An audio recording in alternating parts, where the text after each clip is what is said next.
Thank you, Prime Minister and members of the Security Council. I'm greatly honoured to have this opportunity to speak to you. I'm not a politician, nor am I a diplomat. I speak as a member of the public who listens to your deliberations and pronouncements with care and concern. We know that the security of the entire world depends on your decisions, that you hold the key to preventing a repetition of that global catastrophe, the Great War that took place during my youth and transformed a whole generation. And that awesome responsibility, I know well, still rests with you. But may I plead that today there are threats to security of a new and unprecedented kind. These threats do not divide us. They are threats which should unite us, no matter from which part of the world we come, for they face us all. They are rising global temperatures, the despoiling of the ocean, that vast universal larder on which people everywhere depend for their food. Changes in the pattern of weather worldwide that pay no regard to national boundaries, but that can turn forests into deserts, drown great cities, and lead to the extermination of huge numbers of the other creatures with which we share this planet. No matter what we do now, some of these threats will assuredly become reality within a few short years. Others could, in the lifetime of today's young people, destroy entire cities and societies, even altering the stability of the entire world.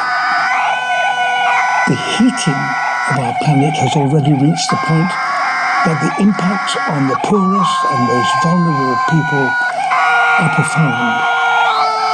But this is only the beginning of this crisis.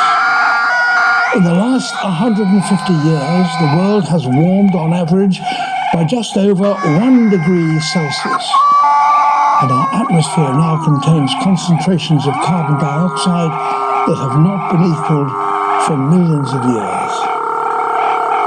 We are today perilously close to tipping points that, once passed, will send global temperatures spiraling catastrophically high.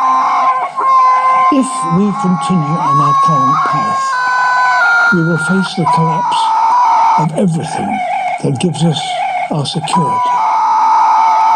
Food production, access to fresh water, habitable ambient temperature, and ocean food chains. And if the natural world can no longer support the most basic of our needs, then much of the rest of civilization will quickly break down. Please make no mistake. Climate change is the biggest threat to security that modern humans have ever faced.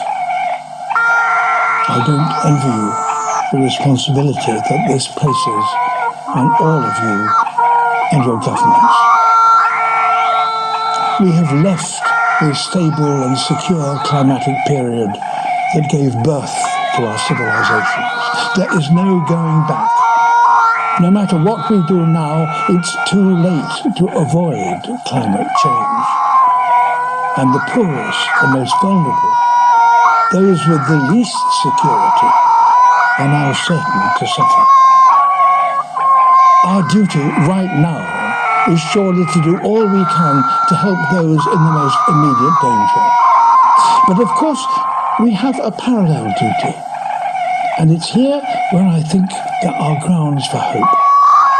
While it's true we can never go back to the stable, benign climate that enabled us to flourish for the past 10,000 years, I do believe that if we act fast enough, we can reach a new stable state.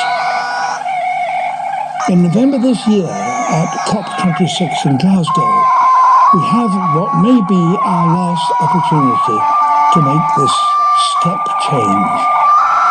if we recognize climate change and the loss of nature as worldwide security threats, as indeed they are, then we may yet act proportionately and in time.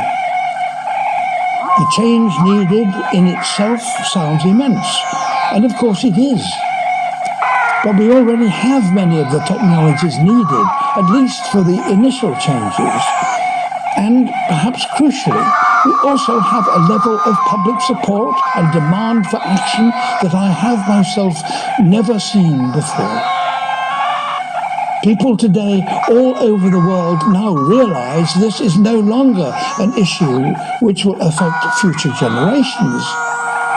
It is people alive today, and in particular young people, who will live with the consequences of our actions. Politicians and business leaders know this too.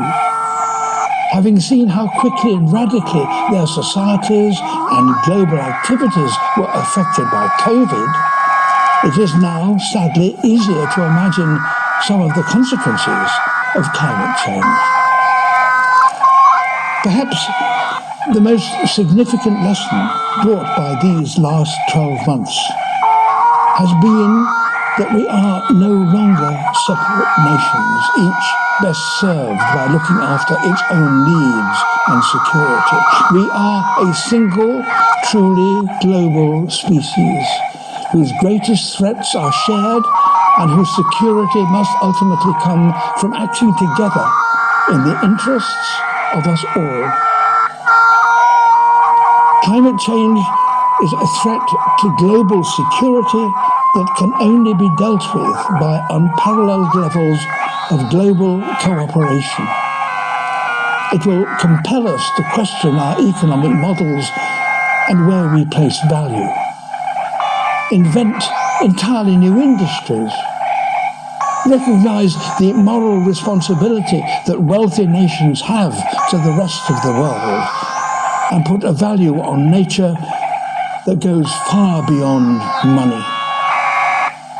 And through global cooperation, we may achieve far more than tackling climate change. We may finally create a stable, healthy world where resources are equally shared and where we thrive in balance with the rest of the natural world. We may, for the first time in the entire history of humanity, come to know what it feels like to be secure.